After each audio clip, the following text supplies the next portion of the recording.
So I used to work as an overnight security guard at a big retail store. The pay was pretty good, and also I didn't have to deal with any customers. The only real security issue I had ever dealt with was when I caught a couple of teenagers smoking pot behind the building. Being a large retail company, our store would get a truck every night of the week, so I was never alone in the building. But it was not like I had coworkers that I could talk with to make the night go faster. The overnight replenishment team consisted mostly of foreigners, a few elderly people, and one autistic boy who was a few years younger than me. His name was Bobby. 19 years old, with long greasy black hair, brown eyes, and always carried his SpongeBob lunch kit with him to work. I would see him rarely, and sometimes only during the lunch hour, when he would retrieve his lunch kit. Like I said before, Bobby was a good kid. He would greet every person he passed in the building by name and with a big smile on his face. So one day I had forgotten my own lunch at home. Knowing that Bobby usually had a bunch of snacks in his lunch kit, I didn't thought he would notice if I took one little bag of Lay's potato chips. Even though Bobby didn't say anything, he stared me down through the entire lunch period. I guiltily ate his chips and was trying to ignore him by looking at the TV. Bobby did not eat anything from his lunch kit that night. From that night on, I felt as though the kid was holding a grudge against me. He would usually go out of his way to avoid speaking to me and would never make eye contact. So one fateful night, it was raining heavily. I didn't mind the rain, but on that particular day, I had messed up my windshield wipers. I tried waiting until the rain would stop, but there was no sign of the rain stopping. When I realized that the rain was only getting worse, I grabbed my car keys, praying that I wouldn't end up driving off a bridge. I ran to my car and got inside. After another deep breath, I began my driving home. It hadn't stormed like that in a while. It was only natural that this happened when I least needed it to. The sun was nowhere near close to coming up, and I was literally driving making assumptions. So I was driving, and suddenly, I saw a walking figure in front of me. I immediately hit my brake, but it was too late. I hit someone and they went flying into the air. I put my car in park and hopped out, hoping that I'd hit a deer or something. Looking at the road, I saw nothing but mud and puddles. There was no one else around. I looked to my left and saw that I was on the bridge. With a sinking feeling in my stomach, I realized that whatever or whoever I had hit had possibly gone tumbling over the side. I stared down into the rushing waters, seeing no sign of life. When I stepped back, my foot stepped on something. Looking down, I saw the yellow SpongeBob lunch kit. I was sure that it was Bobby's lunch kit. At that moment, my mind was not working, and I thought there are no witnesses, so I can just leave without knowing anyone. I jumped back into my car and sped off. I know I'm a terrible person. I should have called for help, or turned myself in. But I didn't. I think I did what most people would do if there were no witnesses around. Bobby's mother called the authorities when he didn't make it home. They found his lunch kit by the bridge, but Bobby's body was never recovered. I got the small dent on the front of my car repaired. At the same time, I got my wipers fixed. Though I felt horrible, I thought that life would go on, but I was wrong. 2 weeks later, I made it into work only to discover that the truck for the night had been canceled. Another storm was rearing its ugly head, and the truck driver had been in an accident. That meant I would have the store all to myself. I went about my routine, checking the surveillance, walking around the store, checking fire exits and back doors. Then I went to the break room and collapsed in a chair, just scrolling through my phone. I was just scrolling, and suddenly I heard a noise. There was movement outside in the hallway. I remember nearly falling out of my chair, sitting straight up and looking at the door to the break room.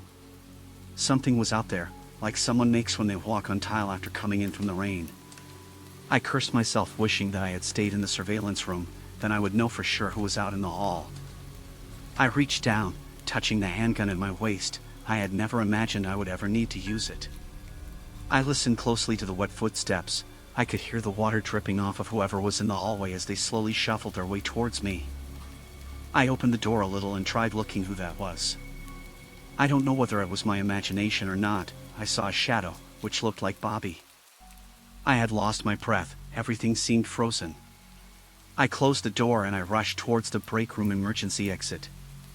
I ran towards my car, got in, and drove off without giving a single glance behind me. Next day, I quit my job calling my store manager. I don't know whether it was my imagination or maybe I had quit my well-paying job for no reason.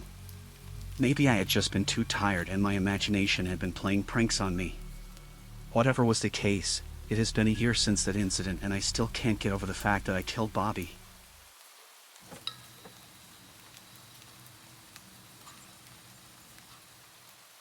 So I was driving my delivery van back from a small out-of-town delivery one night. It was somewhere around 11 p.m., and it was raining steadily outside. I didn't usually work this late, but every once in a while, there would need to be a delivery made after store hours.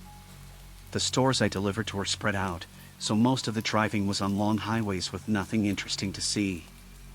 As I went along the road, I saw headlights up ahead. Although going the speed limit, I caught up to them quickly. It was an old pickup truck driving really slow in front of me. It was as if they were scared of slipping on the wet road, but they were going way too slow for it to be practical. After a minute, I was getting impatient and started looking for a chance to go around them. I sped up a little bit, putting on my turn signal so they knew what I was doing, but just before I made my move, their truck suddenly lost control and ran off the road. I slammed on my brakes and pulled over. I stayed in my van looking out the side window. They somehow barely missed a few trees, but they were down a slope and likely stuck. Even though it wasn't my fault at all, I felt really bad and couldn't just leave them without at least calling for help. I tried dialing 911, but there was no signal at all. After a minute of not seeing any movement by the truck, I got even more nervous and got out of my van to check on them. I walked down the side of the road through the cold rain and carefully walked down the slope until I reached the trees. The truck was wedged in some bushes but didn't seem to be too damaged. I approached the driver's side door. The window was fogged over and I couldn't see inside. I knocked open the door. There was a man sitting in the driver's seat frantically trying to get the truck to turn on. I asked him whether he needed some help. He looked up at me, not saying a word for a few seconds, then he responded asking me to give a ride. I told him I could take him to the nearest gas station so he could call for help. He agreed to it. He stepped out and I led the way back to my van. Despite the rain, he walked slowly and seemed to watch my every move. Every time I looked back, he was just looking me in the eyes until I turned my head away. It creeped me out, but maybe he was just trying to make sure that I wasn't creepy myself. We both got inside and I started driving.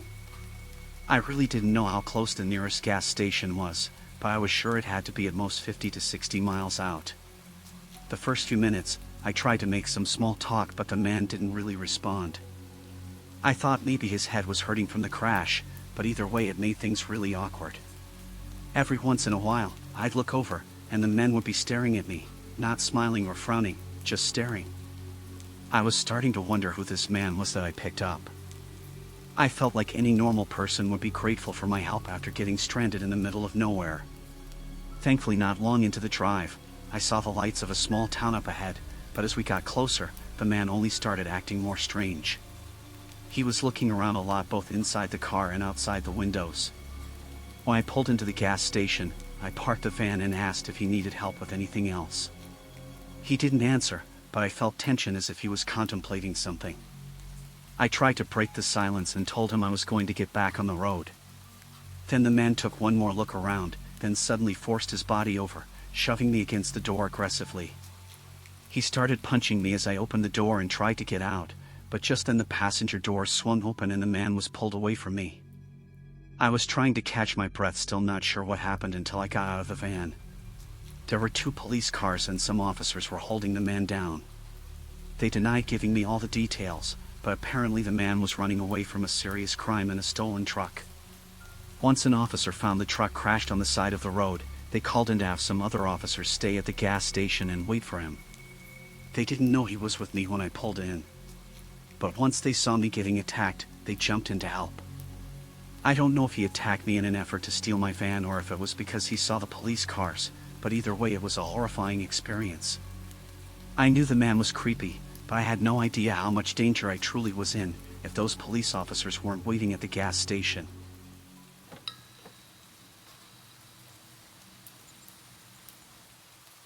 So this incident happened a few months back. I was huddled up in my jacket at the bus stop waiting for the bus to come. It was raining heavily that night and I was not sure how long I had to wait. As I was standing there, I noticed there was a man staring at me from across the street.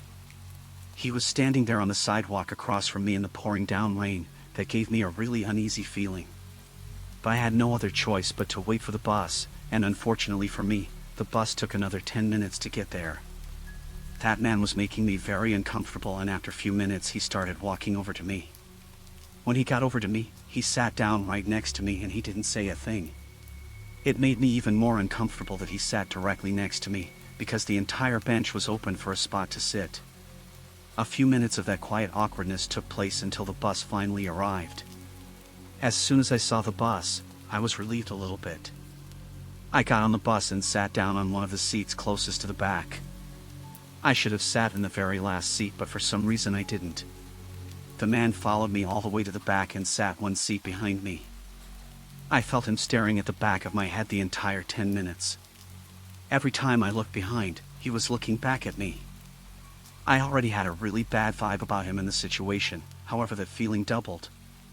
I moved to the front of the bus at the next stop and he followed me behind, sitting much closer to me this time. I knew I had to do something soon. The only thing I thought to do was to text my mom and let her know the situation. I was going to be getting off at a different location rather than going home because I didn't want the man knowing where we lived. I got off the bus at the next stop, which thankfully for me was in town and in a more populated area. I felt like I would be much safer when I got off the bus, but he followed me again. Now at that point my anxiety was through the roof and I sort of panicked and walked back up to the bus. I got on the bus thinking that he wouldn't follow me, but he did. I approached the bus driver and I told him that I was sorry and that I needed to get off here. I ran down the steps and I looked behind me. I saw that the man was still on the bus, but it looked like he tried to get off at the stop with me. But the bus driver closed the door before he could get out. I'm not sure if the bus driver started to realize what was going on, or if he was just simply getting annoyed by us walking on and off the bus. I saw the man standing in the back of the bus looking out the very back window of the emergency exit. He was staring at me with a knife in his hand. I was so freaked out that I ran towards my house without looking back. It has been few months since that incident and still, I don't feel safe walking alone in a rainy night.